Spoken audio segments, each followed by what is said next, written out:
हम प्लासी के युद्ध के बारे में पढ़ेंगे। 23 जून 1757 को प्लासी का युद्ध लड़ा गया था। यह युद्ध सिराजुद्दौला वर्सेस रॉबर्ट क्लाइव के मध्य लड़ा गया था। इस युद्ध में विजेता रॉबर्ट क्लाइव होता है, यानी प्लासी के युद्ध के कारण। अब इस युद्ध के कारण पढ़ेंगे हम। अब इस युद्ध के कारण क्या है चलिए जानते हैं।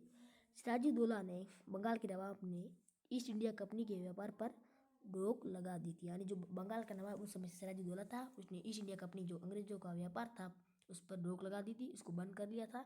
इस कारण ये पहला कारण है। दूसरा कारण है सिराजुद्दौला ने ब्रिटिश व्यापार मंडल से संधि करने से इनकार कर दिया। मतलब जो सिराजुद्दौला से है ना ब्रिटिश व्यापार मंडल संधि करने आया था, सिराजुद्दौला ने कहा हमने मुगलों से भी संधि नहीं की है, अब हम ब्रिटिश व्यापार मंडल से संधि नहीं करेंगे, इनकार कर लिया था। परिणाम यानी इस युद्ध के परिणाम क्या थे। इस युद्ध में सिराजुद्दौला की मृत्यु हो जाती है और बंगाल का नवाब मीर जाफर बनता है, अर्थात बंगाल का राजा होता है।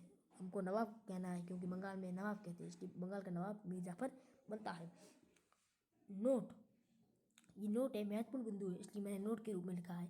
यह युद्ध भारतीय और अंग्रेजों के मध्य प्रथम युद्ध था, यानी जो भारत के लोग थे, यानी भारतीयों और अंग्रेजों के बीच प्रथम युद्ध था, यानी कि पहला युद्ध था। सबसे पहले यही युद्ध हुआ था भारत और अंग्रेजों के बीच में। सिराजुद्दौला के हारने के कारण, यानी सिराजुद्दौला युद्ध में कैसे हारा वो कारण देखते हैं। मीर जाफर द्वारा सिराजुद्दौला के साथ गद्दारी करना, यानी मीर जाफर था जो सिराजुद्दौला के साथ क्या करता है, गद्दारी करता है।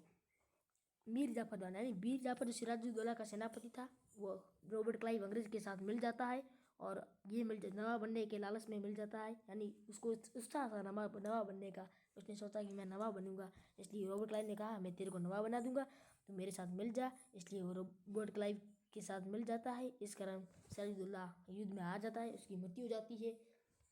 चैनल से बनते रहिए, सब्सक्राइब करें चैनल को। धन्यवाद। शॉर्ट वीडियो में चाह रहा था।